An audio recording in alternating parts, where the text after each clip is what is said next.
I've been on YouTube for 3 years. This is the very first video that I am filming where I do not have my iconic dip-dyed blue hair. If you have not seen my first video, I highly recommend you see that video first because it goes into detail about hyperlexia, which is what I have, but I hopefully will explain hyperlexia and my autism better in this video. So yes, let me introduce myself for those that don't know me. Hi, I'm Peyton Justine, but you may call me PJ. By the time this video is probably going to be posted, I will have just turned 20 years old, and yes, I am an adult with autism. So what I was going to do is actually show you guys the diagnosis papers from when I was like 5 years old that actually proves that I have autism, but that's a little boring. Instead, what I'm going to do is I'm going to show you guys a little key thing that I made a couple years ago. So basically what I did is I googled the word autism, and you know, it's a disorder. So whenever you Google like a medical term or something, it'll give you like all the lists of the side effects of it or the details about it on like the side of the page or whatever, and that's what it did with autism. So naturally, I decided to make a little chart out of it. So for a lot of this video, you'll be seeing this chart on your screen, and it's basically been the same chart that I've been using to explain to other people how my autism works. More specifically, what I have, hyperlexia. So I'm just going to start off by explaining the key, and hopefully some of these will turn into stories. Here we go. So let's start off with things that I have never done, and there's only one, and that is lack of empathy. I have always been able to tell another person's emotions and basically recall them for myself, like, oh, that guy's sad, that guy over there is happy. Like, that's never been an issue for me. That's pretty easy. But again, I can't speak for all autistics when I say this. Alright, now let's go with things that I used to do. And the first one we're going to start off with is inappropriate social interaction. So this is the part about hyperlexia, or autism in general, that most people don't understand. We can't interact with people. But over time, of course, as we get older, a lot of people with autism, or more specifically a little milder form of autism like Asperger's or hyperlexia, we kind of break out of our shell a little bit and start to actually get the idea of how we're supposed to socialize. So the reason why I highlighted inappropriate social interaction in yellow is because obviously I know how to greet a person now, but after that, I'm pretty much screwed. Self-harm. Now, I did self-harm myself. When I was a kid, I used to get really, really angry at myself if I couldn't do something right. Now, with hyperlexics, we feel the need to win at everything, even if it's something small like a video game. So if I don't win a video game, sometimes I get really mad at myself because I know I could have done better, or I hold myself, here, it's probably a better way if I explain it like this. I hold myself and pretty much all of society to a certain standard. If we do not meet this standard, I become very upset and very disappointed in mostly myself because I set that high of a goal. But again, I used to self-harm, so when I didn't meet this standard, what I used to do, and this was also because, you know, I was really stressed as a kid, and I don't know if you can really see it on camera, but this little, like, nub right here, the skin will start to peel right here. And basically what I used to do is I used to just take nail clippers, because I'm a nail biter, and I would just clip off that part of my skin, just this whole entire area right here, until it started bleeding, barely where like the blood would start to seep out. And I don't know why I did it. I don't know why I chose that area, but if I did something really wrong, I used to do that, or I would like grit my teeth really hard and like curse, yell at myself. Speech disorder. Okay, now I had no idea. Okay, my mom only told me this like a week ago or something, and I'm like, Mom, why didn't you tell me this earlier? But anyway, where I literally could not open my jaw to produce any words whatsoever. Like, I could eat, but I couldn't like produce words or anything. And I had no idea because I don't remember any of this. This was like when I was 1.5 or 2. I don't remember anything from then. And finally, learning disability or speech delay in child. Since I highlighted that in used to, obviously I'm not a kid anymore, so it's been a while since I've updated this thing. We're gonna move into the red, which is what I rarely do. Aggression. Very rarely do I do this. Very rarely do I get like angry with myself. It's only if something like really bad happens that reminds me of my past that I actually do this. So it's not that bad, thankfully. Compulsive behavior. Now I do have a little bit of OCD. It's not really bad. I wouldn't even call it OCD actually, but sometimes if there's a change in my schedule, because I feel like I have to have a consistent schedule every day or something, or just I have to have some kind of normal routine, and if someone changes it or screws around with it, I feel lost and definitely like out of place. So I guess actually this whole entire thing should be blue. We're gonna get to that next. Persistent repetition of words or actions. Now, this was definitely a thing that was very common for me as a kid. It didn't matter who it was, if it was someone on TV, if it was one of my friends, I would try and imitate what they did because I felt like it was cool. Oh man, why did I do this? But I do it anyway. My mind's just like, you have to do it. Just do it, PJ. Poor coordination / tics. So I'm pretty clumsy. This is just the other day I was getting out of my car and I was like holding a fountain drink in my hand, and you can probably tell what happened next. I dropped the soda and it just goes all over the side of my car door, all over my pants, into my purse. Everything was just covered in like half the cup of soda, and yeah, I'm thinking to myself, oh, I got this, I'm not really worried about it, but then it goes really wrong.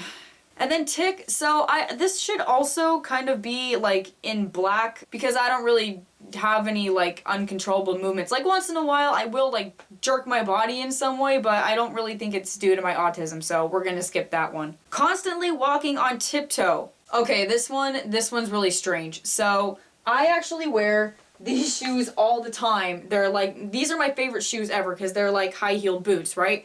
I wear them because not only do I feel really tall, but I feel like I'm walking on my tiptoes, and I finally figured out why I love high-heeled boots like that. Okay, and that was it for the red. Oh, you thought we were done? Oh, no, we're not even to the actual stuff that I do every day yet. Now we're there. This is where things start to get good. Let's start off at the top here. Basically what I said earlier, autism is literally where you can't interact with people, so things like difficulty with communication, difficulty with social interactions, and repetitive behaviors is not that surprising. Now this obsessive interest part, okay, so that's basically me obsessed with music, me obsessed with Coldplay, me obsessed with pretty much everything that I talk about on a personal level. That's all the obsessive interest, so we're good with that, right? I don't need to explain further on that. When it comes to behavior, we got crying. Now, here's an embarrassing secret. I cry every single freaking day. I cry whether I'm happy, whether I'm sad, angry, depressed. It doesn't matter. I cry every day at least once, and it's really embarrassing, and I don't think even my best friend knows this. Like, don't even come near me. You don't want to, I promise you. You know, sometimes I actually get sick of myself. Hyperactivity. So these are where really cool Greek and Latin stems come into play. Hyper, it means over. So overlexia basically means I can read higher than my level. Dys means bad. Dyslexia. So hyperlexia and dyslexia are literally the exact opposites, pretty much. So hyperactivity, hyper meaning over, overactivity, basically the same thing as excitability. Outside of this camera, nah, you won't see me hyper. It's just on my own with my really close friends do I actually really get hyper. Hyperactivity is also in ADHD, which I do have thanks to my counselor who actually diagnosed me with it a year ago. I could have had it my whole life and have not known it. Irritability. I do get irritated pretty easily if it's on something that I'm very passionate about, like music. I can't really think of a good example right now, but I have forgotten about these side categories on the little chart I made here. So, notes. We're gonna take a break from the chart and actually go to this for a second. I have also been diagnosed with dysthymia, aka chronic depression. Oh yeah, if you guys didn't know this, I actually have 4 confirmed mental disorders. I'll give you a second to process that. And I take no medication for these whatsoever. So if I'm doing fine, then cool, okay? I'm very proud of myself. I don't need medication. I got this, okay? I got this.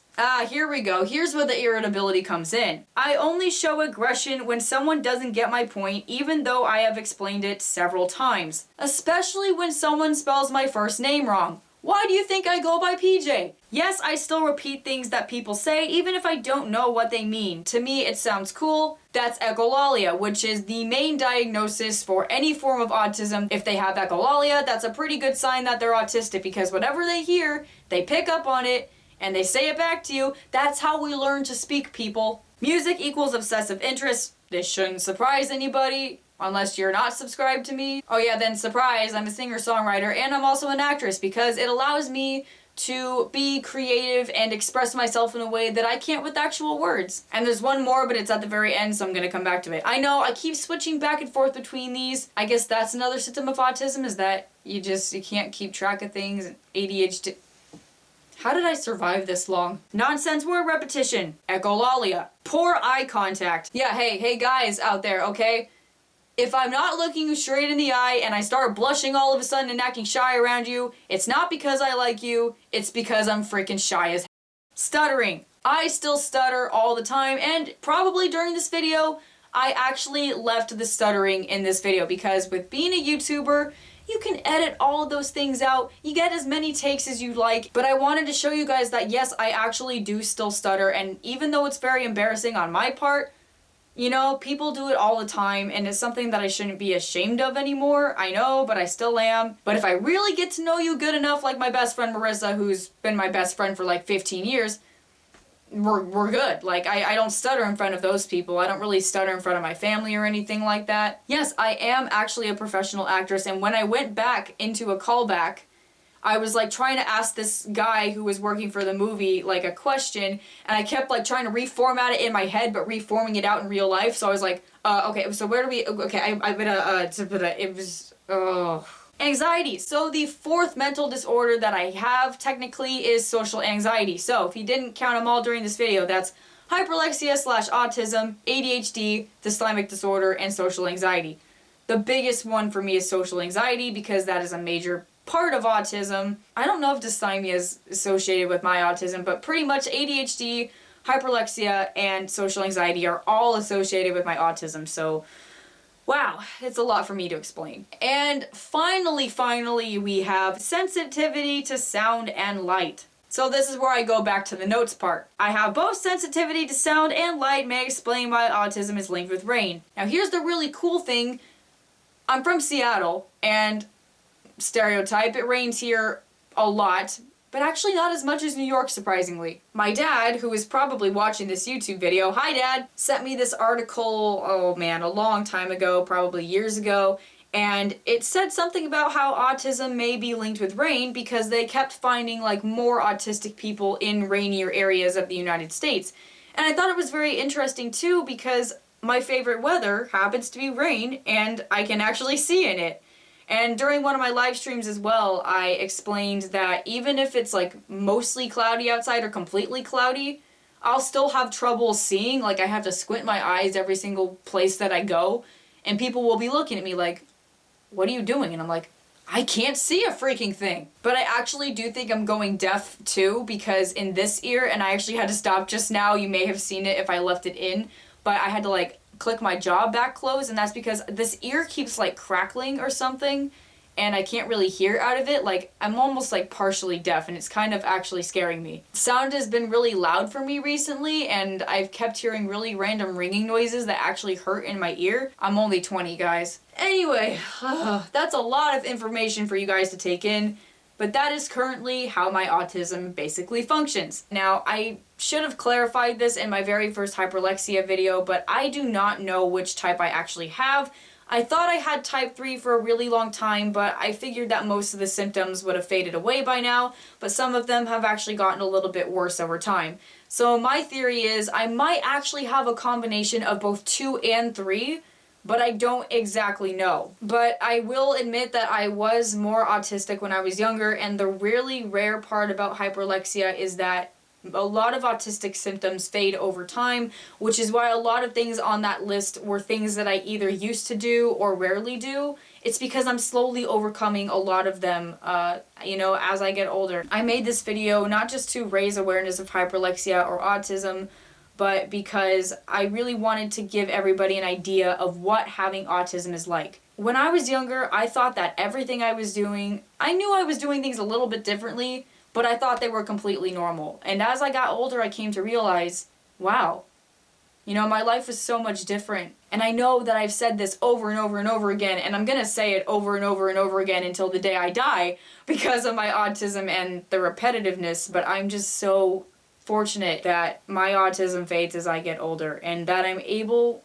to use hyperlexia as a super ability. It is a super ability, but it's like it's a blessed curse. I get to tell the story of what it's like to have autism, and then as I get older, those symptoms of autism slowly fade away. So if you guys like this video, and or if I gave you a better idea of what it's like to have hyperlexia or autism in general, go ahead and leave me a big thumbs up. And if you want me to make more of these types of videos, I would be happy to hear your feedback. I get people coming to me all the time when I tell my story. They say, oh, my son's autistic, or my grandson, my brother, just someone with autism, and I love hearing these stories. I never get tired of hearing someone talk about someone else they know, or maybe even themselves, who have autism. I love to ask what type of autism they have, and I hope to hear hyperlexia, but I never do. I've never heard hyperlexia. It's usually Asperger's or classic autism, but I still love to hear it. So, don't be afraid to, like, message me about any questions you have about autism, or leave them in the comments below. I'd love to hear your story. I'd love to hear just anything. And until next time, bye-bye.